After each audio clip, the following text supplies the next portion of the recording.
नमस्कार दोस्तों, एक बार पुनः स्वागत है आपका अपने चैनल NCERT सॉल्यूशन 99 पर। दोस्तों हमें आशा है आप अच्छे होंगे, स्वस्थ होंगे और आपकी पढ़ाई दोस्तों अच्छे से चल रही होगी। दोस्तों आज के इस वीडियो में हम एक महत्वपूर्ण प्रैक्टिस सेट लेके आए दोस्तों। ये प्रैक्टिस सेट दोस्तों आपकी MP TET, UP TGT, PGT, NBS, KBS, SSC, railway, bank इत्यादि परीक्षाओं के लिए दोस्तों ये बहुत ही उपयोगी साबित होगा दोस्तों प्रैक्टिस सेट। तो दोस्तों स्टार्ट करते हैं इस प्रैक्टिस सेट को। दोस्तों इसमें हिंदी साहित्य और व्याकरण दोनों को कवर किया गया है। आप इस पेन कॉपी लेकर बैठें और इन प्रश्नों को हल करें और कमेंट सेक्शन में अपनी प्रतिक्रिया दोस्तों अवश्य दें। दोस्तों आपसे आग्रह है विनम्र कि आप हमारे चैनल को सब्सक्राइब कर दें, लाइक कर दें और इसको शेयर करें। तो दोस्तों देखते हैं प्रैक्टिस सेट 10। दोस्तों आज प्रैक्टिस सेट 10 हल करेंगे। दोस्तों प्रैक्टिस सेट 10 में पहला क्वेश्चन पूछा गया दोस्तों कि दोस्तों संविधान के किस अनुच्छेद में हिंदी को राजभाषा का दर्जा दिया गया है। दोस्तों बताना है संविधान के किस अनुच्छेद में हिंदी को राजभाषा का दर्जा दिया है। दोस्तों जैसा कि आपको पता है कि इसमें 4 ऑप्शन दिए 343, 344, 300 जो है दोस्तों 47 और 351।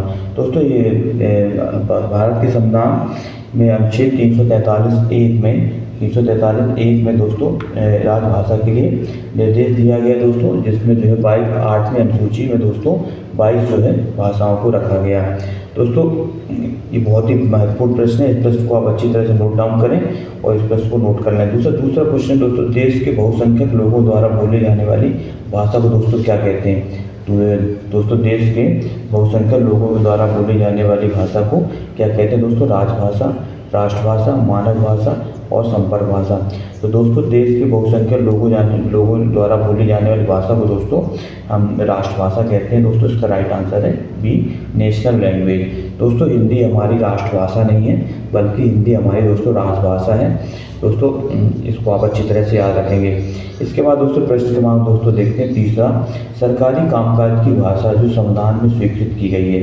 दोस्तों सरकारी कामकाज की भाषा जो संविधान में स्वीकृत की गई दोस्तों वो कहलाती है दोस्तों राजभाषा, ऑफिशियल लैंग्वेज।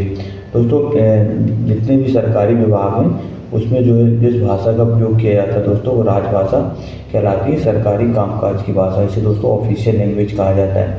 इसको आप अच्छी तरह से याद रखें। और दोस्तों राष्ट्रभाषा होती है किसी देश के बहुसंख्यक लोगों द्वारा बोली जाने वाली भाषा को राष्ट्रभाषा कहते हैं दोस्तों।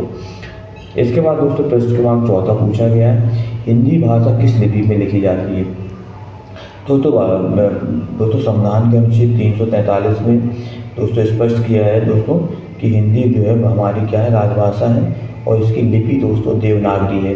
तो दोस्तों आपको याद रखना हिंदी की लिपि जो है ये देवनागरी लिपि है दोस्तों, ये वैज्ञानिक लिपि है और दोस्तों इसे बाएं से दाएं में लिखी जाती है। दोस्तों गुरमुखी लिपि पंजाबी की लिपि है और दोस्तों रोमन जो लिपि जो है अंग्रेजी भाषा की लिपि है। प्रश्न क्रमांक दोस्तों 5 में पूछा गया, सरकारी स्तर पर प्रचलित देवनागरी लिपि में कुल कितने वर्ण हैं। दोस्तों सरकारी जो स्तर पर दोस्तों जो प्रचलित देवनागरी लिपि में जो वर्णों की संख्या है दोस्तों वो है 49, जबकि दोस्तों मानक जो पुस्तकों में दोस्तों इनकी जो संख्या दोस्तों मानी गई है 52। इसके बाद दोस्तों देवनागरी लिपि में स्वर वर्णों की संख्या कितनी है। तो दोस्तों जो देवनागरी लिपि है दोस्तों उसमें स्वर वर्णों की संख्या बतानी है। तो दोस्तों इसमें 4 ऑप्शन दिए 11, 12, 13 और 10। तो दोस्तों स्वर वर्णों की संख्या 11 मानी जाती है देवनागरी लिपि में। इसके बाद दोस्तों प्रश्न क्रमांक 7 देखते हैं। 7 में क्या पूछा है दोस्तों हिंदी वर्णमाला में कुल टोटल 52 वर्ण हैं, जिसमें दोस्तों 11 स्वर हैं और दोस्तों 33 व्यंजन हैं। इनको आप अच्छी तरह से याद रखेंगे। सरकारी स्तर पर प्रचलित देवनागरी लिपि में व्यंजनों की संख्या कितनी है। तो दोस्तों सरकारी स्तर पर जो देवनागरी लिपि है व्यंजन वर्णों की संख्या बतानी है। 4 ऑप्शन है दोस्तों 38, 39, 40 और 41। तो दोस्तों इसका राइट आंसर बताना है। तो दोस्तों इसका राइट आंसर 38। तो सरकारी स्तर पर दोस्तों देवनागरी लिपि में व्यंजनों की संख्या दोस्तों 38 है, जबकि दोस्तों मानक पुस्तकों में इनकी संख्या दोस्तों 33 मानी गई है। इसके बाद दोस्तों बताना अंग और आहा को आप किस प्रकार का वर्ण मानते हैं। दोस्तों अंग और आहा, अनुस्वार और विसर्ग। दोस्तों अंग और आहा दोस्तों अयोवाय के नाम से जाने जाते हैं। किशोरीदास वाजपेयी ने दोस्तों अपनी पुस्तक में जो है इन्हें अयोगवाह्य का नाम दिया है। दोस्तों अयोगवाह्य वो कहलाते हैं जो ना तो स्वर होते हैं दोस्तों और ना ही व्यंजन होते हैं। ना तो ये स्वर में गिने जाते हैं दोस्तों और ना ही ये व्यंजन में गिने जाते हैं, अर्थात इसका राइट आंसर दोस्तों उपयुक्त में से कोई नहीं। इसके बाद दोस्तों प्रश्न क्रमांक 9 देखते हैं, किशोरीदास वाजपेयी ने अंग आहार को क्या नाम दिया। दोस्तों बताना किशोरीदास वाजपेयी ने अंग आहार। दोस्तों जैसा कि आपको बताया था, किशोरीदास वाजपेयी ने अपनी पुस्तक हिंदी शब्दानुशासन में दोस्तों बताया था कि जो है अंग आहार दोस्तों अयोगवाह्य के नाम से जाने जाते हैं। ये ना तो दोस्तों स्वर में गिने जाते हैं और ना ही दोस्तों व्यंजन में गिने जाते हैं। इसके बाद प्रश्न हिंदी शब्दानुशासन इसकी रचनाएं, किशोरीदास वाजपेयी, कामता प्रसाद गुरु, हरदेव बाहरी और उपयुक्त में से कोई नहीं। तो दोस्तों हिंदी शब्दानुशासन पुस्तक के लेखक हैं दोस्तों किशोरीदास वाजपेयी। इसका राइट आंसर दोस्तों ए है, इसको आप नोट डाउन कर लें। इसके बाद दोस्तों 11 है, संस्कृत व्याकरण अष्टाध्यायी के लेखक कौन है। दोस्तों संस्कृत व्याकरण अष्टाध्यायी पुस्तक का नाम है दोस्तों और इसके लेखक हैं दोस्तों 4 ऑप्शन है, कालिदास, पाणिनि, पतंजलि और दोस्तों डी उपयुक्त में से कोई नहीं। तो दोस्तों अष्टाध्यायी के लेखक हैं दोस्तों पाणिनि। इसका राइट आंसर दोस्तों बी है। इसके बाद दोस्तों प्रश्न क्रमांक दोस्तों 11 देखते हैं। 12 में क्या पूछा गया है। प्रश्न क्रमांक दोस्तों 12 में पूछा कि स्वर संधियाँ कितने प्रकार की होती हैं। दोस्तों संधि के बारे में है। तो संधि दोस्तों कहते हैं 2 वर्णों के मेल से जो विकार उत्पन्न होता है दोस्तों संधि कहते हैं। संधि दोस्तों 3 प्रकार की होती है, स्वर संधि, व्यंजन संधि और विसर्ग संधि। और दोस्तों जो स्वर संधियाँ होती हैं दोस्तों वो होती हैं दोस्तों 5 प्रकार की। दोस्तों आप याद रखिए स्वर संधि 5 प्रकार की होती हैं, दीर्घ स्वर संधि, गुण स्वर संधि, वृद्धि संधि, यण स्वर संधि और अयादी संधि। तो दोस्तों स्वर संधि 5 प्रकार की होती है। इसका राइट आंसर दोस्तों सी है। इसके बाद दोस्तों प्रश्न संधि के कितने भेद है। दोस्तों जैसा कि पता है संधि जो है 3 प्रकार की होती है दोस्तों, स्वर संधि, विसर्ग संधि और व्यंजन संधि। तो दोस्तों इसका राइट आंसर दोस्तों 3 है।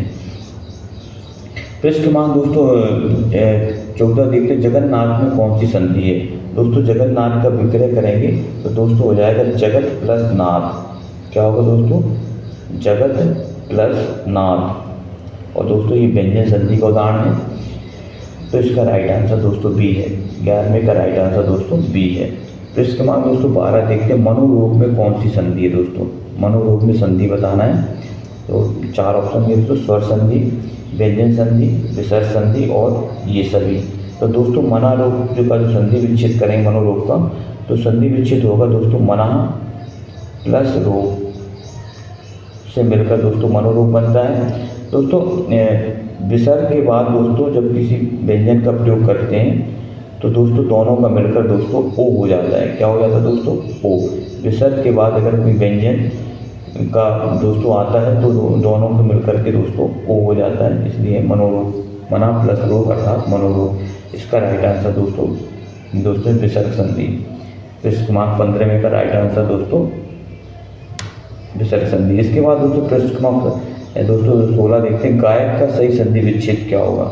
दोस्तों गायक का सही संधि विच्छेद बताना है प्रश्न क्रमांक 16 में। तो दोस्तों गायक का संधि विच्छेद होगा दोस्तों वो होगा गे प्लस अक, गे प्लस अक, गाय प्लस का, गे प्लस अक। तो दोस्तों इसका राइट आंसर दोस्तों गे प्लस अक। दोस्तों ये जो है गायक का सही संधि विच्छेद है और दोस्तों इसमें अयादी संधि है। इसके बाद दोस्तों प्रश्न क्रमांक 17 देखते 17 में क्या पूछा गया, कौन सी रचना आदिकाल की है। दोस्तों बताना आदिकाल। दोस्तों आदिकाल का एक अन्य नाम वीरगाथा काल है, आचार्य रामचंद्र शुक्ल ने दिया था। और दोस्तों आदिकाल नाम दिया था हजारी प्रसाद द्विवेदी ने, हिंदी साहित्य का आदिकाल पुस्तक है इनकी दोस्तों। तो इन्होंने आदिकाल को आदिकाल नाम दिया, जबकि आचार्य रामचंद्र शुक्ल ने आदिकाल को दोस्तों वीरगाथा काल के नाम से दोस्तों संज्ञा दी इसकी, वीरगाथा काल की। तो बताना आदिकाल की रचना कौन सी। दोस्तों परमार रासो, रामचंद्र का, साकेत, ये सभी। तो दोस्तों जो आदिकाल की पुस्तक का नाम है दोस्तों वो है हमारी परमार रासो। परमार रासो दोस्तों राजा परमार के युद्धों को वर्णन है दोस्तों, और इसके लेखक हैं दोस्तों परमार रासो की जगनिक है दोस्तों इसके लेखक। और दोस्तों इसको आला खंड के नाम से भी जाना जाता है। इसको आप अच्छी तरह से याद रखें दोस्तों। ये जो है रचना अक्सर परीक्षाओं में बार बार पूछी जाती है कि परमार रासो के लेखक कौन है। दोस्तों जगनिक है और इस परमार रासो का दोस्तों दूसरा नाम है आला खंड। प्रश्न क्रमांक 18 देखते, कौन सा शब्द वैश्या के लिए प्रयुक्त नहीं होता। तो दोस्तों बताना कौन सा शब्द वैश्या के लिए प्रयुक्त नहीं होता। गणिका, नगरवधु, वीरांगना और रूपाजीवा। तो दोस्तों गणिका, नगरवधु और रूपाजीवा तीनों शब्द जो है दोस्तों वैश्या के लिए प्रयुक्त होते हैं, जबकि वीरांगना शब्द दोस्तों वैश्या के लिए प्रयुक्त नहीं होता। वीरांगना का अर्थ होता है दोस्तों वीर महिला। क्या होता है दोस्तों इसका अर्थ? वीर महिला। इसको याद रखेंगे, वीर महिला या दोस्तों बहादुर महिला। इसके बाद दोस्तों ध्वनि संप्रदाय के प्रवर्तक कौन है? दोस्तों ध्वनि संप्रदाय के प्रवर्तक बताना भामह है, वामन है, आनंदवर्धन है या पट्टनायक है। तो दोस्तों इसका राइट आंसर दोस्तों सी है। ध्वनि संप्रदाय के जो प्रवर्तक हैं वो आनंदवर्धन है। फिर इसके बाद दोस्तों 20 में पूछा स्वर नाम के कितने भेद? दोस्तों बताना स्वर नाम के 4, 5, 6 और 3। तो दोस्तों सर्वनाम के दोस्तों जो भेद होते हैं वो दोस्तों 6 होते हैं, जो दोस्तों इस प्रकार हैं दोस्तों। पुरुषवाचक सर्वनाम, निश्चयवाचक सर्वनाम, अनिश्चयवाचक सर्वनाम, संबंधवाचक सर्वनाम, प्रश्नवाचक सर्वनाम और निजवाचक सर्वनाम। दोस्तों इनको आप अच्छी तरह से याद कर लें। पुरुषवाचक सर्वनाम, निश्चयवाचक सर्वनाम, अनिश्चयवाचक, संबंधवाचक, प्रश्नवाचक और निजवाचक।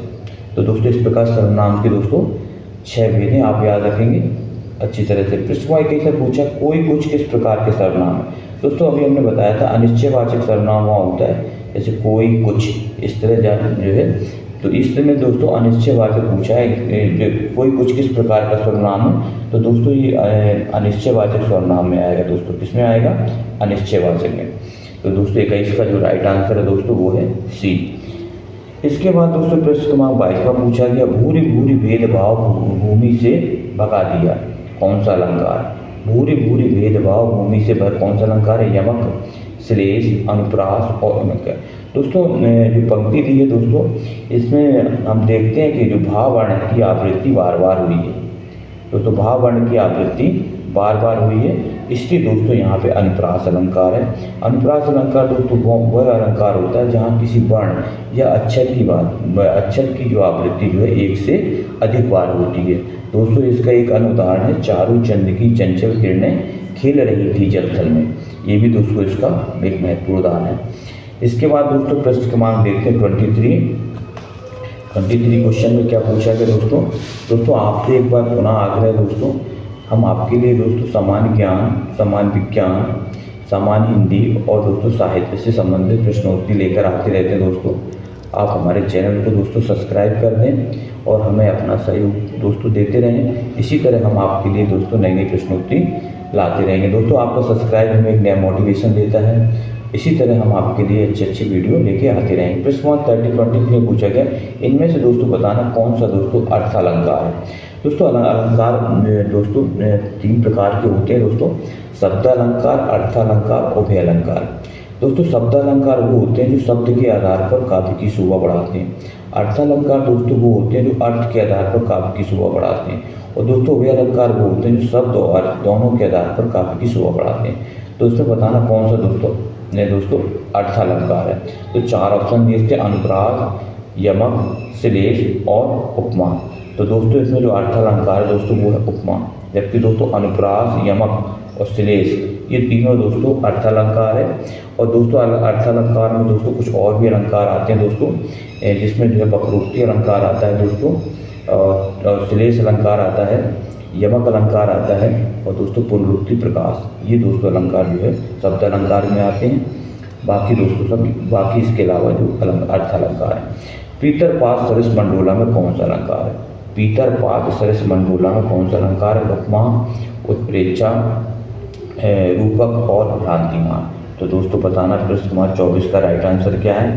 तो दोस्तों 24 का राइट आंसर दोस्तों उपमा है। जहाँ दो वस्तुओं की तुलना या समानता की जाती है दोस्तों, वहाँ दोस्तों जो है उपमा अलंकार होता है। तो आप अच्छी तरह से याद रखें, जहाँ 2 वस्तुओं की तुलना या समानता की जाती है दोस्तों, वहाँ पे उपमा अलंकार होता है।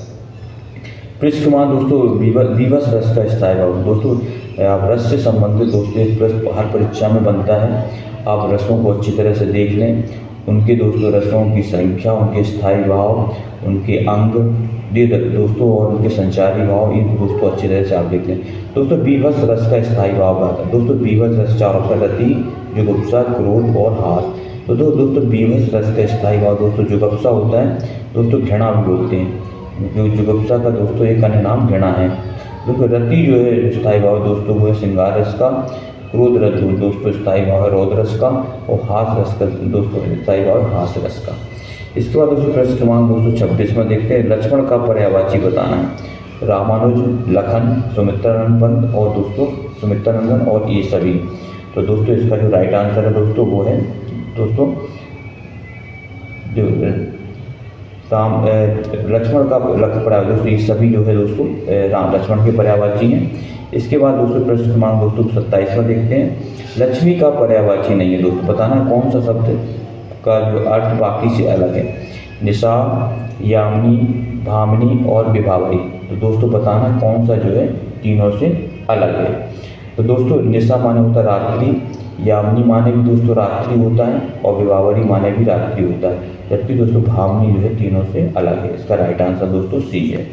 फिर इसको हम दोस्तों 28 में देखते हैं, लक्ष्मी का पर्यायवाची नहीं है। रमा, उमा, श्री और चंचला। दोस्तों जो रमा, श्री और चंचला दोस्तों तीनों जो है लक्ष्मी के पर्यायवाची हैं दोस्तों, जबकि दोस्तों उमा दोस्तों पार्वती का पर्यायवाची है। इसका राइट आंसर दोस्तों ये उमा के दोस्तों पार्वती जी के अन्य पर्यायवाची दोस्तों गौरा जी का पर्यायवाची दोस्तों, इसको भी आप रखेंगे गौरा, भवानी और दोस्तों